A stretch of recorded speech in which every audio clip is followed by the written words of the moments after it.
Des lumières dansantes et éblouissantes dans le ciel nocturne, à la fois mystérieuses et majestueuses, voici les aurores polaires, des lueurs qui ont fasciné l'homme pendant des milliers d'années aux deux extrémités de la Terre. Elles ont souvent été associées à des légendes anciennes, et leur processus de formation n'avait jamais été clair jusqu'au dernier siècle. Leur forme varie infiniment autant que leur combinaison de teintes. Dans l'hémisphère nord, elles sont appelées aurores boréales, boréales signifiant au nord du globe, s'opposant aux aurores australes au sud de la Terre. Le mot aurore signifie lumière qui précède le lever du soleil.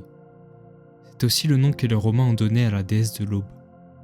C'est un des spectacles les plus beaux que la nature peut nous offrir, mais elles ont parfois été considérées comme un mauvais présage par les peuples antiques.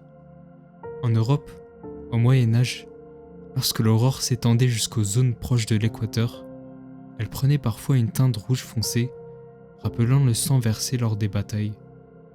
C'était pour eux un désastre imminent.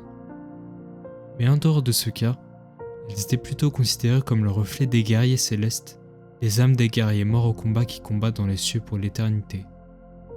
Dans l'est du Groenland, les aurores ont été associées aux esprits des enfants morts-nés.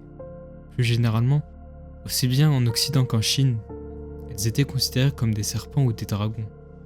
Certains peuples scandinaves ont imaginé que les aurores sont le résultat de la poussière éjectée par la queue des renards polaires en parcourant la neige.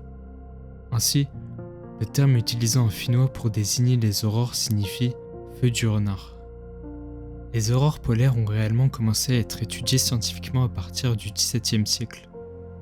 Aujourd'hui, leur mécanisme est bien compris, bien que quelques mystères semblent encore subsister. Le Soleil produit en continu un flux de particules chargées nommé vent solaire, qui est composé principalement d'électrons, de protons et de noyaux d'hélium. Ces particules voyagent dans l'espace à une vitesse phénoménale et sont éjectées plus violemment lors d'éruptions solaires. Pour se protéger de ces attaques violentes qui lui sont infligées, la Terre possède ce qu'on appelle une magnétosphère, un champ magnétique invisible qui l'englobe. Lorsque ces vents solaires l'atteignent, elle utilise ce bouclier naturel pour les contrer. En revanche, la magnétosphère n'est pas homogène. Elle est plus faible et ouverte aux pôles nord et sud. En se heurtant au champ magnétique, les vents solaires poursuivent leur voyage le long des champs, comme sur des rails, puis parviennent à pénétrer dans les zones moins protégées. C'est la haute atmosphère qui finit donc par encaisser les jets de particules.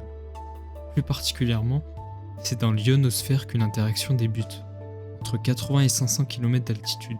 Lorsque les particules solaires, comme les électrons, percute un atome, comme un atome d'oxygène ou d'azote, elle lui transmet de l'énergie. Après quelques microsecondes, l'atome revient à son état normal et libère l'énergie accumulée sous forme de lumière. La couleur de l'aurore polaire est déterminée par l'atome qui est heurté par les particules solaires, ainsi que l'altitude. Par exemple, l'atome d'oxygène entre 100 et 300 km d'altitude donne une teinte verte, tandis que l'atome d'azote à plus de 100 km donne une teinte bleue voire violet. De même, les aurores ne sont pas statiques car le vent solaire varie en intensité comme en direction, et la magnétosphère de la Terre est dynamique. Les aurores polaires sont ainsi plus fréquentes lors de tempêtes solaires intenses.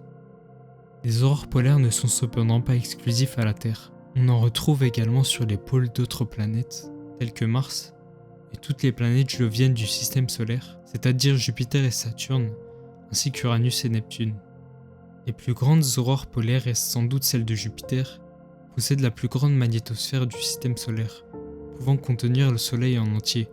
Les aurores polaires restent un cadeau que nous offre notre planète qui a fasciné l'homme pendant des siècles, par leur beauté et immensité, un spectacle céleste unique, presque paradoxal. C'est en nous protégeant que la Terre nous émerveille.